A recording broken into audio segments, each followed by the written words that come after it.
Hello everyone, welcome back to another episode of r slash malicious compliance. In today's episode, either a dog lives in this house or I live. Okay. Won't let me go home. Okay, can't make me work. Petty had never tasted so good. Before we get started, make sure to subscribe so you will never miss a video. So let's get started.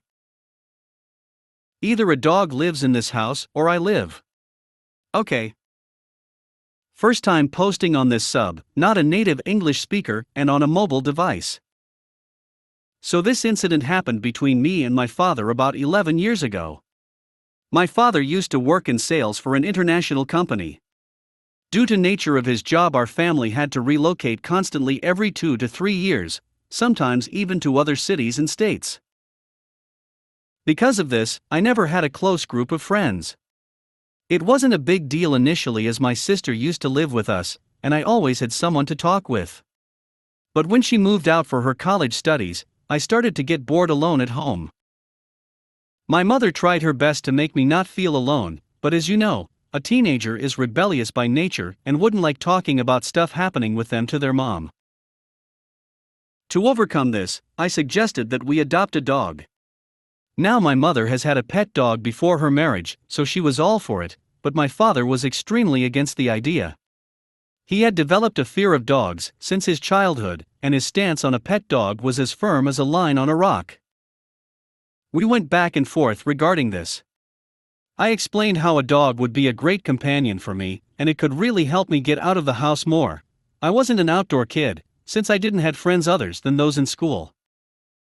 In the end, my father gave me a final warning: either a dog lives in this house, or I'll live in this house, implying that he'd leave us if I brought home a puppy. Now here's where the MC lies. In my native language, there are 2 separate words for both male and female dog. We speak Marathi, a regional language in India. Since Dad said he doesn't want a male dog in the house, my mother and I went and adopted a female dog for ourselves. When my father realized how I followed his threat to the letter for my advantage, he got angry at first, but told me that I'd be responsible for everything the puppy does and I have to care for her from now on. After 11 years, my dad still tells the story to everyone about how I brought home a puppy just to mess with him, and how proud he is of me because of it. Also, he no longer has fear of dogs and continues to spoil our dog to this day. Won't let me go home. Okay, can't make me work. This story isn't mine but a coworker on my ship. The shipping company I used to work for would do crew changes in the US. The ships were on liner route and would eventually make it back to the United States where crew members would swap out. However, I then got a new job where the ships weren't on liner service, so usually your relief would be flown out to whatever country you were in. It usually ended up being a nightmare with schedule changes, messed up flights, etc. One colleague was severely overdue. The company sent a relief out to take his place, so he could get sent home. The company also has a policy that vacancies need to be filled before overdue reliefs. However, they were waiving this for the engineer in question and sending him a relief first, then filling the vacancy later. The relief gets there and the guy does turnover, teaches him all the specifics, etc. The off-going engineer asks, "Okay, when is my flight?" The chief engineer tells him, "Oh sorry, actually we are not letting you go. We need to wait for the company to send a second relief, because I used that guy to fill your vacancy. You need to stay here." Needless to say, the third engineer was pissed. I think he had already scheduled a vacation with his family, like Disneyland or something. Anyway, the ship got underway to sea and he was still there. Around 10 a.m. one day I went to the officers' lounge to get a cup of coffee and chill for a few minutes. I saw that guy sitting in the lounge in his pajamas watching the news, lol. And the next day and the next day. Instead of working, he decided to just watch TV and nap all day. He said, "Yeah, my relief is here. As far as I'm concerned, my job is complete.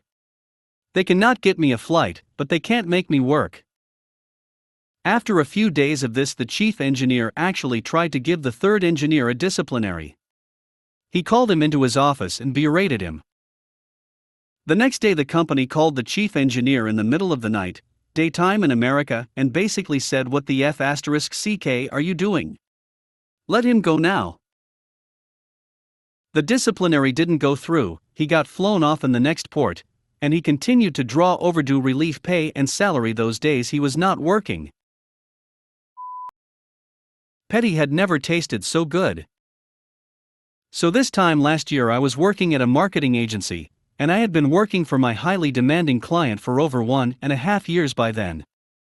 I had already spent a whole pre-COVID year traveling several times a month. I traveled to 7 cities in 2 weeks in October 2019, while still working 60-plus hour weeks.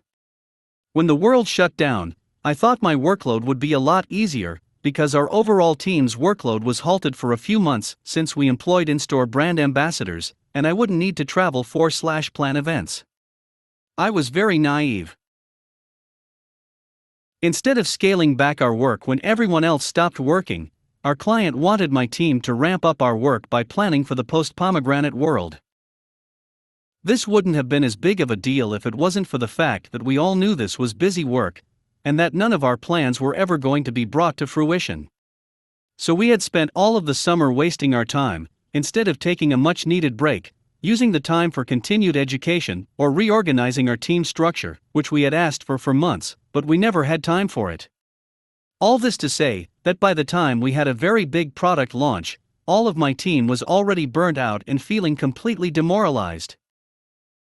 Come the product launch time in the fall of last year, our workload became exponentially harder than it had ever been because we know how to find alternatives to everything we had ever done before, since we were working in a virtual world.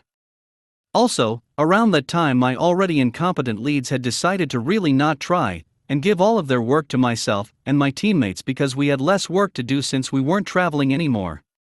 My work had gone from 60-plus hour weeks in the summer to 80-plus hour weeks. It got to the point where we would have to sit on 8-hour calls with the client every Friday to do the work that my bosses didn't want to. I even had to still attend calls while my dad was in the hospital. Since this was quickly spiraling out of control, I constantly pushed back, because I was getting to the point where I didn't have enough hours in the day to do everything that was asked for all of me. One of my manager eventually called me one evening and basically spent 30 minutes calling me unprofessional, cursing me out, and saying that I was lucky to have the job I did. He also stated, "I don't even know what you're working on, so you can't say no when I give you new work."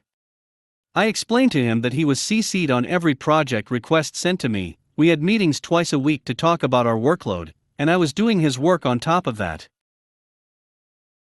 But he said that doesn't explain why I was working as much as I was, and that it wasn't his job to track my hours.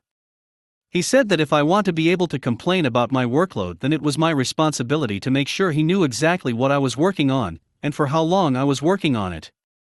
Obviously this triggered my pettiness, so I decided to give him exactly what he asked for and then some. So I started tracking my work down to the minute, but I didn't stop there. I also tracked who my requests were coming from. All of them were direct orders from either my bosses or my client. Time wasted on unnecessary calls, delays due to incomplete information from my bosses, and marked which work was done because my bosses didn't want to do the work. After a few weeks, I had a breakdown of every single minute of my very long workdays, which clearly showed that my long days were because of my leader's incompetence. I sat on this file until my manager decided to yell at me again a month later, spouting the same, "I don't even know what you're working for so long, so you must be doing things you're not supposed to." Mind you, I was salaried, so I was not going to waste my own time by doing *T I didn't have to do. So I told him that I had been tracking my time, and if he wanted to see it I could send it to him. He smugly told me I would love to see it, probably expecting to be proven right. I told him I'd send it, and he said he would schedule a call with me after reviewing it so we can talk through my inefficiencies. So after the call I sent him the file, and never heard back from him about the file. I did eventually ask him if he wanted me to set up a call to review the file, and he said there was no need to. My workload never got easier, but at least I no longer had to put up with his late evening calls cursing me out. I did end up quitting early this year, and then over the next 3 months my whole team quit one by one. So I definitely got the last laugh by getting paid more to do less work, and making my bosses scramble to replace a team of 7 who they then had to train, while not knowing how to any of the work.